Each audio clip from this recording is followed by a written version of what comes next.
Hi guys, അപ്പോൾ ഇന്ന് നമ്മൾ ചെയ്യാൻ പോകുന്ന വേറെ ഒന്നുമല്ല. നമ്മളിന്ന് ഇൻട്രോ വീഡിയോ തമ്മിൽ കണ്ട പോലെ നമ്മൾ അടിപൊളി ഒരു പൂ, അതായത് ഒരു ഫ്ലവർ വേസ് ഉണ്ടാക്കുന്നത്. അത് ചിരട്ട വെച്ച് നമ്മുടെ വീട്ടിലുള്ള നമ്മളൊന്നെങ്കിൽ എടുത്ത് കളയോ കത്തിച്ച് കളയോ ചെയ്യുന്ന ചിരട്ട വെച്ച് നമ്മൾ അടിപൊളി ഒരു ക്രാഫ്റ്റ് ഉണ്ടാക്കാൻ പോവുകയാണ്.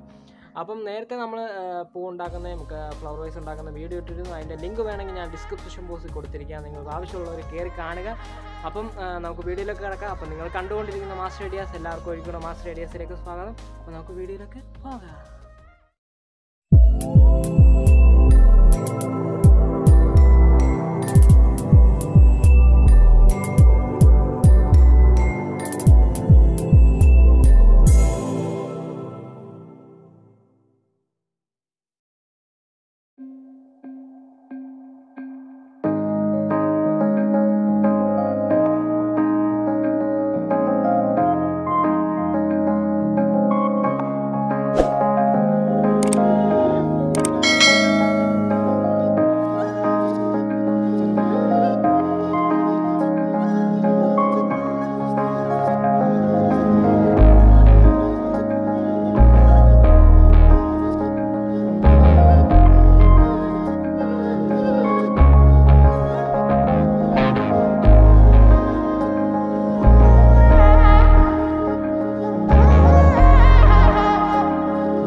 ഇഷ്ടപ്പെട്ടതായിരുന്നു. ഇന്നത്തെ വീഡിയോ ഇഷ്ടപ്പെട്ടാൽ ലൈക്ക് ചെയ്യുക. ഇതിനെപ്പറ്റി എന്താ അഭിപ്രായം നിർദ്ദേശം ഉണ്ടെങ്കിൽ നിങ്ങൾ കമൻറ്റായിട്ട് അറിയിച്ചേക്കുക. ഞങ്ങളുടെ ചാനൽ ഇതുവരെ സബ്സ്ക്രൈബ് ചെയ്യത്തില്ലെങ്കിൽ ഇതിൻ്റെ താഴെ സബ്സ്ക്രൈബ് ബട്ടൺ ഉണ്ട്, അവിടെ പോയി സബ്സ്ക്രൈബ് ചെയ്യുക. കൂടെ അടുത്തുള്ള ബെല്ലൈക്കൺ നിങ്ങൾ എനേബിൾ ചെയ്യുക. ഞാനിടുന്ന വീഡിയോ ഒക്കെ അതേസമയം നിങ്ങൾക്ക് നോട്ടിഫിക്കേഷൻ ലഭിക്കുന്നതായിരിക്കും. അപ്പോൾ ഇനിയും നമ്മൾ ക്രാഫ്റ്റ് ചെയ്യുന്നതാണ്, അതായത് ചിരട്ട ക്രാഫ്റ്റ് നമ്മൾ ഇനിയും ചെയ്യുന്നതാണ്. നമ്മുടെ വീഡിയോയിലൊക്കെ, അതായത് നമ്മുടെ മുന്നത്തെ വീഡിയോയിലൊക്കെ നമ്മൾ ചിരട്ട ക്രാഫ്റ്റ് ഒക്കെ ചെയ്തിട്ടുണ്ട്. അത് ആവശ്യമുള്ളവരാണെങ്കിൽ നിങ്ങളുടെ ചാനലിൽ കയറി ഒന്ന് വിസിറ്റ് ചെയ്ത് നോക്കുക. അല്ലെങ്കിൽ ഇതിൻ്റെ എൻ്റെ സ്ക്രീൻ നമ്മൾ ഇടുന്നതായിരിക്കും, എൻ്റെ സ്ക്രീൻ നമ്മൾ വെക്കുന്നതായിരിക്കും ഈ വീഡിയോയ്ക്ക്. അപ്പം ഗായ്സ്, ഇനി അടുത്ത വീഡിയോ വരെ ബോണി മെന്നി ബിഗ് സൈനിങ് ഔട്ട്.